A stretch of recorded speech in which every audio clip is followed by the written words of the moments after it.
ভিন্ন স্বাদে কিভাবে লাউ শাক রান্না করতে হবে সেই রেসিপিটা আজকে আমি তোমাদের সাথে শেয়ার করতে আসছি। তো আজকে আমি এখানে লাউ শাকগুলির সাথে কিছু লাউয়ের নরম ডুগাগুলিও আমি অ্যাড করেছি, সামান্য পরিমাণ, তেমন বেশি না। দেন আছে চিংড়ি মাছ, রসুন কুচি, ধনিয়ার গুঁড়া, মরিচের গুঁড়া, হলুদের গুঁড়া সামান্য সামান্য পরিমাণ, আপনারা দেখতেই পাচ্ছেন, পেঁয়াজ কুচি, কাঁচামরিচ। তো এই সব ইনগ্রিডিয়েন্টস দিয়েই কিন্তু রান্নার আয়োজনটা হবে। এখানে এই যে লাউ শাকটা আমি কেটে ধুয়ে নিয়েছি। তো এখানে কিন্তু এক্সট্রা কোনো ফোড়ন দিতে হবে না। এই যে আমি ফার্স্টেই তেল গরম করে রসুন কুচি দিয়ে পেঁয়াজ কুচি দিয়ে দিয়েছি, সাথে কাঁচামরিচও মাঝখানে ফালি করে কেটে দিয়ে দিয়েছি। তো একটু ভাজা ভাজা হয়ে গেলে, যখন কাঁচা স্মেলটা চলে যাবে, তখন আমি এখানে পরিমাণ মতো লবণটা দিয়ে দিব। আর লবণটা দিতে কিন্তু একটু সাবধান, কারণ শাক কিন্তু সিদ্ধ হয়ে গেলে অনেকটাই কমে আসে। সো দেওয়ার আগে একটু বুঝে শুনে দিতে হবে। আর এখানে আমি চিংড়ি মাছগুলিও ভেজে নিয়ে নিব, কারণ যেহেতু আমি আগে চিংড়ি মাছগুলো ভাজি করি নাই।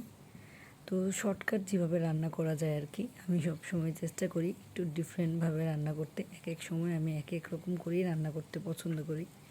তো চিংড়ি মাছগুলি যখন ভাজা হয়ে যাবে, তারপর আমি এখানে যে ধনিয়ার গুঁড়া, মরিচের গুঁড়া, সামান্য পরিমাণ হলুদের গুঁড়া, এখানে কিন্তু আমি একদম অল্প মশলা ইউজ করেছি। আপনারা চাইলে মশলার পরিমাণটা বাড়িয়ে বা কমিয়ে নিতে পারবেন। দেন একটু যখন ভাজা ভাজা হয়ে যাবে, তখন আমি একটু জল দিয়ে দিব, যেন মশলাটা পুড়ে না যায়। তো এটা আমি সবসময়ই করি। তো এখানে আমার মশলাটা যখন ভাজা ভাজা হয়ে যাবে, তখন আমি লাউ শাকগুলি আর সাথে কেটে রাখা একটা আলু, সেটাও একসাথে দিয়ে দিব। আর আলুটা আমি একদম চিকন করে কেটেছি, যেন শাক আর ডোগাগুলির সাথেই সিদ্ধটা হয়ে যায়, আলাদা করে যেন ভাজি করতে না হয়। এখানে আমি শাকগুলি আর সাথে কিছু ডোগাসহ আলু কুচিটা সহ একবারে ঢেকে দিব, নাড়াচাড়া করে। দেন শাকটা যখন সিদ্ধ হয়ে যাবে, এটা কিন্তু একদমই সহজ একটা রান্না। আপনারা চাইলেই বাসায় এইরকমভাবে রান্না করতে পারেন। আশা করি আপনাদের কাছে অনেক বেশি ভালো লাগবে।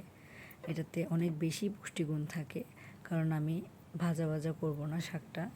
আসলে অনেক বেশি তেল দিয়ে ভাজা ভাজা করলে কিন্তু শাক থেকে বা সবজি থেকে পুষ্টিগুণটাই অনেকটা কমে যায়, আমি যেটা মনে করি। তো আশা করি আপনাদেরও সেমটাই মনে হবে। আপনারা একবার বা দুইবার রান্না করে খেলেই বুঝতে পারবেন এটা কতটা মজা। মশলা কম, কিন্তু অনেক বেশি মজার হয়েছে। আমরা আসলে কি বলবো, আমি আর আমার হাজব্যান্ড একমাত্র, তো আমরা দুইজন দুপুরেই এটা শেষ করে ফেলেছিলাম। এটা কিন্তু ভাবাই যায় না, কিন্তু এত বেশি টেস্ট হয়েছে। আপনারা রান্না করলেই বুঝতে পারবেন। তো আমার শাকটা প্রায় রান্না হয়ে গেছে, কারণ এটা বেশিক্ষণ রান্না করা লাগবে না। আমি কিন্তু এখানে এক্সট্রা কোনো জল ব্যবহার করিনি।